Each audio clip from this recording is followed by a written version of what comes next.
우리 말씀 듣기 전에 옆에 계신 분들과 한번 인사하겠습니다. 큰 은혜 받으시기 바랍니다. 인사하겠습니다. 큰 은혜 받으시기 바랍니다. 오늘부터 하박국 강해를 시작하게 되었습니다. 하박국서는 매우 짧은 구약의 책입니다.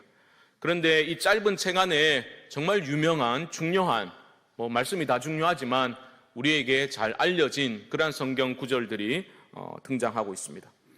대표적인 것이 2장 4절의 말씀이겠지요. 의인은 그의 믿음으로 말미암아 살리라. 하박국서의 이 짧은 말씀이 사도 바울에 의해서 또 로마서에 갈라디아서에 그렇게 인용이 되었습니다.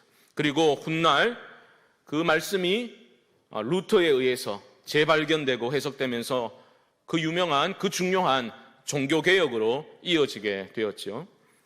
기독교 역사에 어쩌면 가장 큰 영향을 미친 구절들 중에 하나가 이 하박국서 안에 있는 겁니다. 그리고 또 유명한 구절이 있죠. 3장 마지막 부분으로 가면 제가 중고등부 시절에 신나게 율동하면서 불렀던 그 찬양이 그 3장 마지막 부분에 있는 말씀을 가지고 가사가 된 거거든요. 무화과 나무의 피 마르고 포도 열매가 없으며 우리의 양떼가 없으며, 이 하박국서 말씀을 가지고 찬양을 지었던 겁니다. 그때는 신나게 뛰면서 율동하면서 그렇게 그 찬양을 불렀는데, 지금 생각해 보면 그 말씀의 무게를 제대로 안지 못한 채 어쩌면 좀 순진한 비상적인 이해를 가지고 그렇게 기쁘게 찬양하지 않았나, 그런 생각을 하게 됩니다. 왜냐하면 하박국서의 메시지는 매우 무겁습니다. 어려운 말씀입니다. 상황이 너무 어두워요. 칠흑같이 어둠이 임한 그런 어려운 상황이다, 절망적 상황이다 해도 과언이 아닐 겁니다. 우리가 1장부터 읽어나가다 보면 정말 절망적인 현실 속에서 탄식하고 고통 가운데 부르짖는 그 부르짖음으로 하박국서는 시작합니다. 그런데 하박국의 마지막은 어떻게 마무리가 되고 있습니까? 마지막 절인 3장 19절 보여주시죠. 제가 읽습니다. 주 여호와는 나의 힘이시라. 나의 발을 사슴과 같게 하사 나를 나의 높은 곳으로 다니게 하시리로다. 거기까지. 절망으로 시작했는데, 탄식으로 시작했는데 마지막 절을 보면 도대체 그에게 무슨 일이 일어났기에 이런 승리와 기쁨의 외침으로, 찬양으로 마무리할 수 있게 된 겁니까? 미리 말씀드리면 현실 상황은 나아진 것이 전혀 없었습니다. 아니, 오히려 상황은 더 악화되었다라고 말할 수 있겠죠. 그런데 하박국은 그 절망의 탄식에서 벗어나서 기쁨으로 찬양을 하게 되는, 여러분 사슴 뛰는 거 보셨어요? TV 같은 데 보시면 얼마나 힘이 있습니까? 여호와 나의 힘이시라. 사슴과 같이 높은 곳으로 뛰어다니게 하신다. 도대체 그에게 무슨 일이 일어났기에 이런 엄청난 변화를 경험하게 된 겁니까? 저는 우리가 함께 이 하박국서를 읽어나가면서 이 질문에 대해서, 그가 무엇을 깨닫게 되었는가, 이 질문에 대해서 답을 찾고 그 답에 우리가 믿음으로 동의할 수만 있다면 우리 신앙에 새로운 도약이 있게 될 것이라 저는 믿습니다. 정말 우리가 무엇을 믿고 있는지를 돌아보는 그런 시간이 되어야 할 것입니다.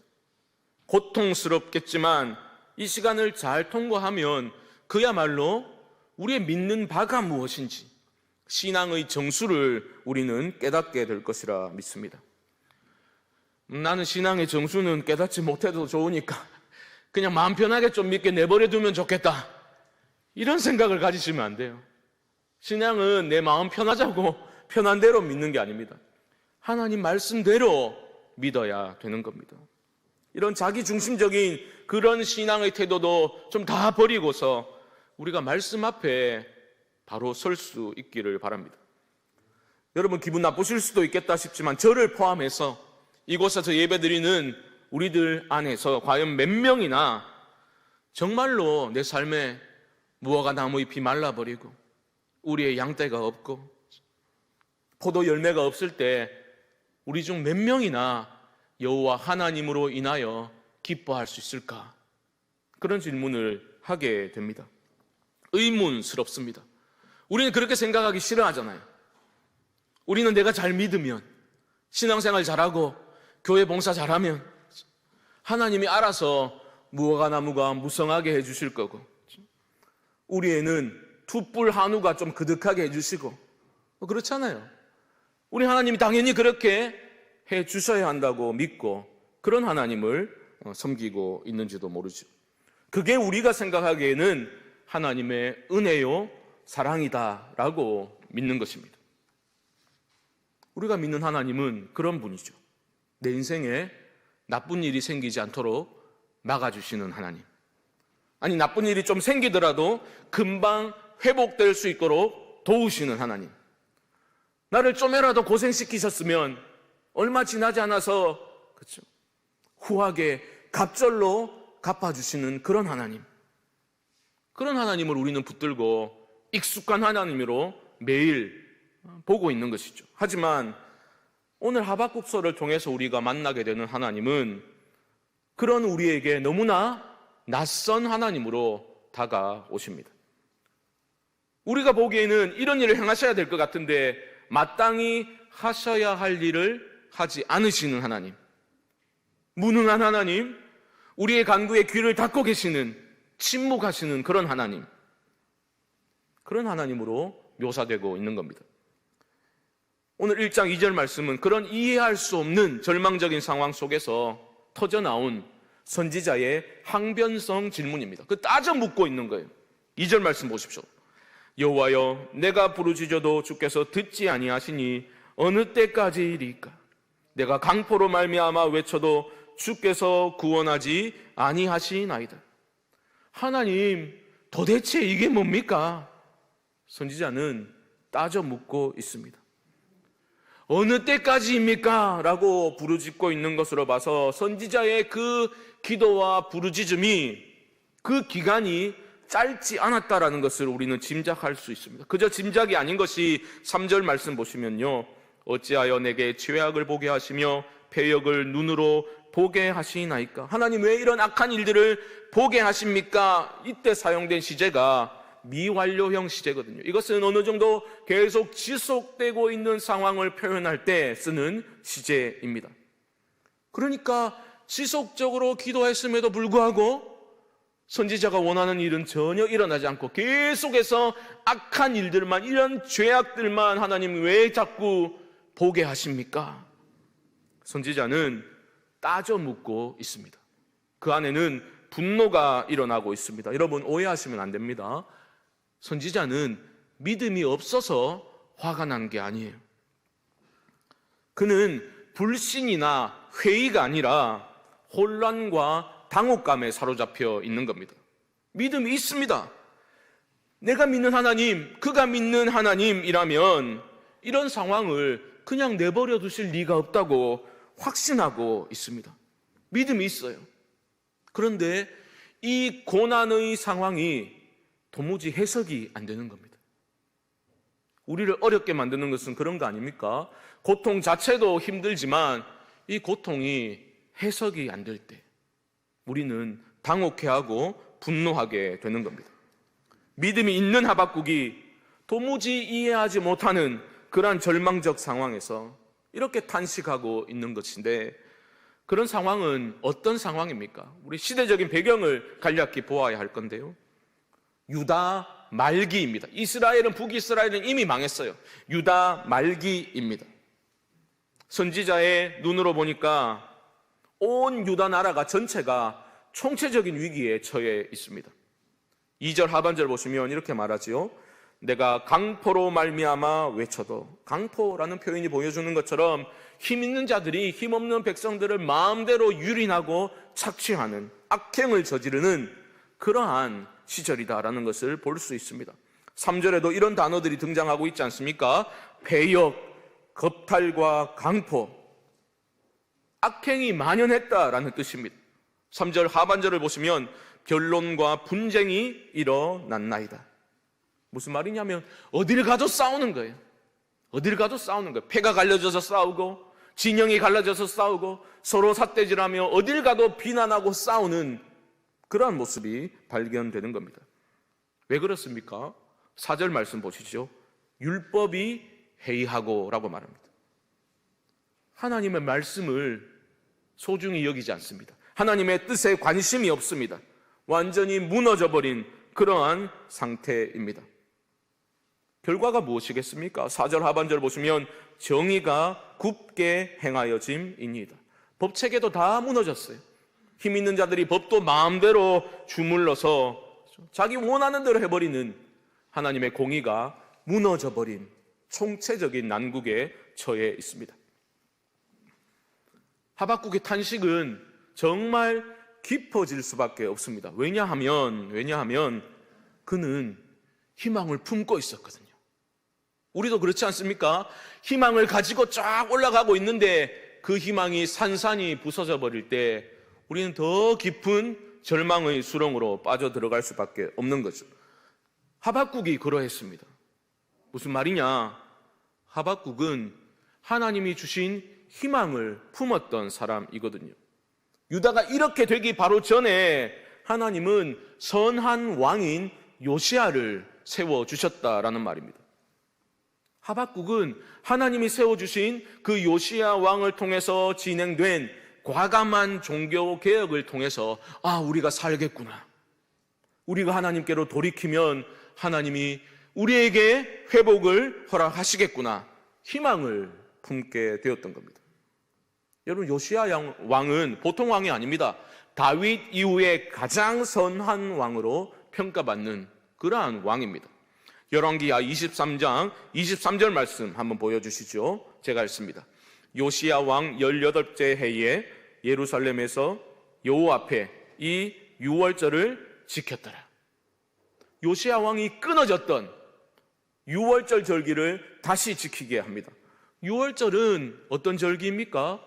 하나님이 애굽의 압제 가운데 있던 이스라엘을 구원해 주신 그것을, 구원의 역사를 기념하는 절기입니다. 그런데 택함 받은 백성들이 그 절기를 지키지 않아요. 뿌리를 망각해버린 겁니다. 하나님은 안중에도 없는 그런 타락한 영적 상태를 보여주고 있는 겁니다. 그런데 요시야 왕이 유월절을 다시 지키게 한 겁니다. 그리고 사회에 깊숙이 뿌리 내리고 있던 그 우상들을 척결하기 시작합니다. 이어지는 24절 말씀 보여주십시오. 제가 읽습니다. 요시야가 또 유다 땅과 예루살렘에 보이는 신접한 자와 점쟁이와 드라빔과 우상과 모든 가증한 것을 다 제거하였으니 이는 대제사장 hil기야가 여호와의 성전에서 발견한 책에 기록된 율법의 말씀을 이루려 함이라. 요시야는 대대적인 종교 개혁을 단행했습니다. 우상들을 다 파괴하였습니다. 그리고 하나님의 율법, 하나님의 말씀이 기준이 되는 그러한 나라를 다시 세우고자 했던 겁니다. 하박국은 그것을 보았어요. 직접 그 종교개혁을 경험하였습니다. 희망을 품을 수밖에 없는 상황이죠. 25절 말씀도 보여주십시오. 이렇게 요시야 왕을 평가하고 있죠. 요시야와 같이 마음을 다하며 뜻을 다하며 힘을 다하여 모세의 모든 율법을 따라 여호와께로 돌이킨 왕은 요시야 전에도 없었고 후에도 그와 같은 자가 없었더라. 전무후무한 선한 왕이에요. 이제 우리도 살겠구나, 되겠구나 희망을 품었는데 어처구니 없게도 그 선한 요시야 왕이 죽어버립니다. 전쟁에서 죽임을 당해버립니다. 그 죽음으로부터 시작해서 이 유다 나라가 급속도로 몰락의 길로 접어들게 된 겁니다. 어느 정도로 타락했는가? 이어지는 왕들이 다 악한 왕들이에요. 어느 정도이냐면 여호야김이라는 왕은 예레미야 선지자 아시죠? 예레미야 선지자가 하나님으로부터 말씀을 듣고 그 말씀을 기록한 두루마리를 왕이 칼로 잘라서 화로에 불태워버렸습니다. 말씀을 태워버렸어요. 그 정도로 타락한 왕들이 세워지기 시작한 겁니다. 급기야 지도층뿐만이 아니라 백성들 사이에서는 이런 말들이 돌기 시작합니다. 그것 봐라. 괜히 뭐 우상 없앤다고 난리치더니 그러니까 나라가 이 꼴이 나지. 이런 말들이 악한 또 어리석은 백성들 사이에서 이런 말들이 퍼져나가기 시작합니다. 제가 한 말이 아니라 예레미야 선지자를 향해서 백성들이 그때 독을 품고 쏟아낸 말을 한번 들어보십시오. 예레미야 44장 16절과 17절 말씀입니다. 우리 함께 한번 읽어볼까요? 시작. 네가 여호와의 이름으로 우리에게 하는 말을 우리가 듣지 아니하고 우리 입에서 낸 모든 말을 반드시 실행하여 우리가 본래 하던 것 곧 우리와 우리 선조와 우리 왕들과 우리 고관들이 유다 성읍들과 예루살렘 거리에서 하던 대로 하늘의 여호와에게 분향하고 그 앞에 전제를 드리리라. 그때에는 우리가 먹을 것이 풍부하며 복을 받고 재난을 당하지 아니하였더니. 이 상황이 이해되십니까? 선지자를 향해서 야, 네 하나님으로 하나님 이름으로 하는 말 듣기도 싫다 이러는 겁니다. 그리고 하는 말이 우상 숭배할 때가 좋았다. 그때는 먹을 것도 풍부하고 우리가 복을 누렸고 우리가 이런 재난도 당하지 않았잖아. 그때가 좋았어. 이런 말들을 하고 있는 겁니다. 이어지는 18절 말씀 보여주십시오. 이렇게 말했습니다. 우리가 하늘의 여호와에게 분향하고 그 앞에 전제 드리던 것을 패한 후부터는 모든 것이 궁핍하고 칼과 기근에 멸망을 당하였느니라 하며, 괜히 무슨 하나님의 율법인가 뭔가 지킨다고 난리치면서 우상들을 깨부수더니 바로 그렇게 우상들을 없앨 때부터 우리가 가난해졌다는 거예요. 우상을 척결하게 되면서부터 우리가 이렇게 고난을 받기 시작했고 이제 멸망당할 꼴 우리가 그렇게 겪게 된다. 이런 말들을 늘어놓고 있으니 선지자가 어찌 분노하지 않을 수 있겠습니까? 하나님, 정말 이건 아니지 않습니까? 하나님, 당신의 살아계심을 우리에게 좀 보여주십시오. 그렇게 기도했겠죠. 예전에 갈멜산에서 불로 응답하신 여호와 하나님께서 지금 불로 임하사 하나님의 살아계심을 이들이 보게 해주십시오. 그리해서 하나님 앞에 엎드려 떨며 눈물로 통회하고 돌이킬 수 있도록 하나님 응답해 주십시오. 간절히 기도했지 않겠습니까? 그런데 어찌된 영문인지 하나님이 아무런 행동도 하지 않으십니다. 그런 시간이 지속되면서 그의 간절함은 서서히 분노로 변해 갑니다. 여러분, 그런 경험 없으십니까? 하나님, 다른 건 몰라도 저의 이 기도만큼은 하나님 응답해 주셔야 되는 것 아닙니까? 그런 경험 말입니다. 아니, 내가 좀 믿음으로 살아보려고 이렇게 발버둥 치는데 이 정도 기도는 하나님이 들어주셔야 되는 거잖아요. 분노하게 된 경험은 없으십니까? 모든 사람들이 다 미쳐서 하나님을 욕하고 우상 섬기던 시절이 좋았다 그리워하고 있는데 하나님, 당신의 살아계심을 보여달라는 이 기도가 무슨 무리한 기도입니까? 왜 이런 기도에 침묵으로 일관하십니까? 너무나 힘든 상황인 것이죠. 다시 한번 요시야 때의 그 부흥을 하나님 허락해 주십시오. 이 기도에 도대체 하나님 왜 응답하지 않으시는 겁니까? 여러분이라면 이런 상황에서 어떤 반응을 보이시겠습니까? 앞으로 우리가 하박국서를 함께 읽어나가면서 정말 어쩌면 고통스러운 신앙의 근본적인 질문들을 계속해서 우리는 다루게 될 것입니다. 뭐 이런 거죠.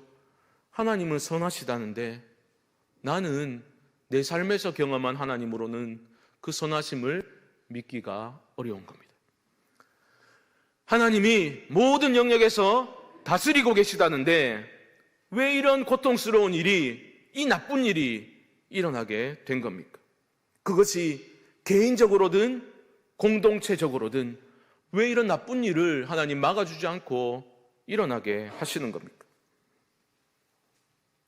그런 고난이 하나님이 직접 원인이 되어 일으키시진 않았다 하더라도, 하나님이 허용하신 것이라 하더라도, 그 허용 속에서 하나님이 이루실 선이라는 것은 도대체 어떤 선입니까? 이런 질문들 말입니다. 내가 생명처럼 소중히 여기고 있는 것을 하나님이 가져가심으로써 이루실 수 있는 선은 도대체 어떤 선입니까? 아니, 나는 아무 이제 희망도 없는데, 나는 죽을 것 같은데 합력하여 선을 이루신다는 하나님의 말씀은 도대체 내 삶에 어떤 의미가 있습니까? 이런 질문들 할 때가 있지 않습니까? 이런 질문들을 우리는 앞으로 다루게 되겠지만, 오늘은 그러한 이해되지 않는 절망적인 상황 속에서 성도가 지켜야 할 태도에 대해서 말씀을 나누고 오늘은 마무리를 하고자 합니다. 하나님이 침묵하시고 우리의 부르짖음에 귀를 닫고 계시는 듯한 그런 상황 속에서 우리는 어떤 태도를 가져야 하겠습니까? 우선 취하지 말아야 할 태도가 있습니다. 그것은 바로 선지자 요나의 태도입니다. 도망치는 거죠. 이해할 수 없는 하나님의 말씀을 듣게 되었을 때, 이해되지 않는 상황 속에서 요나는 이건 아니지, 죽었다 깨도 이건 아니지 스스로 결론을 내리고 명령을 거역하고 도망쳐 버렸습니다. 우리가 따르지 말아야 할 태도입니다. 하박국은 달랐습니다. 그는 도망치지 않았어요. 하나님을 향해서 분노했습니다. 격앙되어서 분노해서 하나님을 향해서 따지듯이 질문을 쏟아내기도 했습니다. 하지만 다시 말씀드리지만 그의 분노는 불신 때문만은 아니었습니다. 불신 때문이 아니라 오히려 믿음이 있기 때문에, 그 믿음과 지금의 현실의 상황의 그 괴리 때문에 그는 지금 혼란스러워서 하나님 앞에 소리치고 있는 겁니다.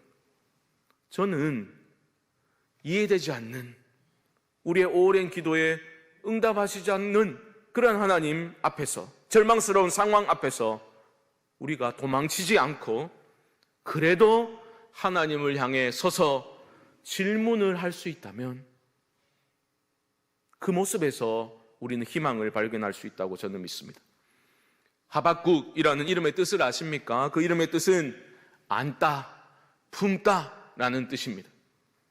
초대교부 제롬은 그 이름에 착안해서 하박국을 씨름하는 자라고 불렀어요.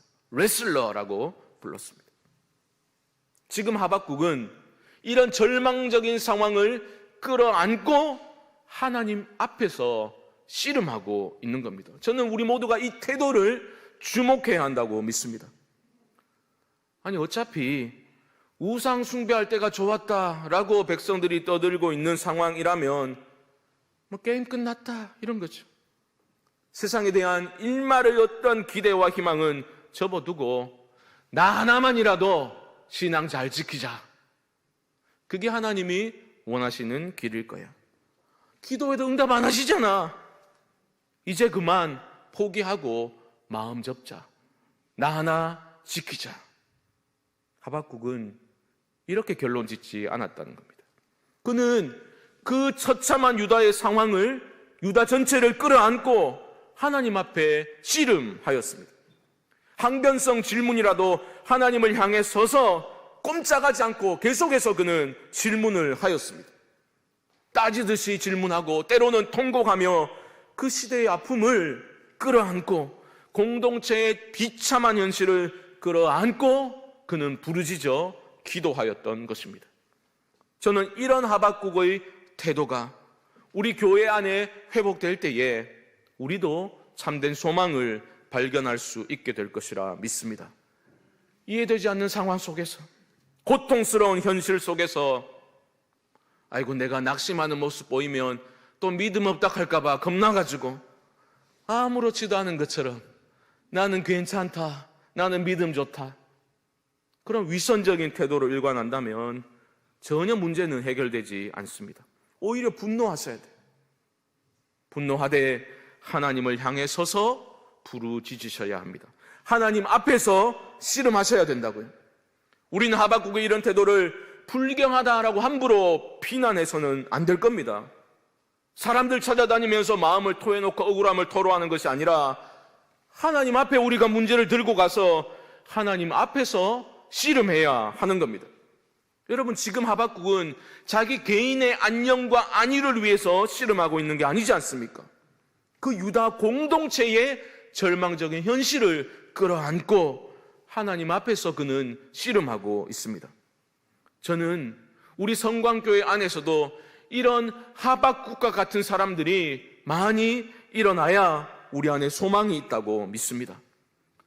연약한 공동체를 바라보면서 비난하거나 마음을 닫아버리거나 나 하나 신앙생활 잘하면 되지, 내 가정 신앙으로 서면 되지, 이런 태도가 아니라 이 연약한 공동체이지만 이 안에 깃들어 있는 주님의 영광을 발견하고 있는 모습, 부족하고 연약한 허물 많은 모습 그대로 끌어안고 우리가 하나님 앞에 씨름해야 한다는 거죠.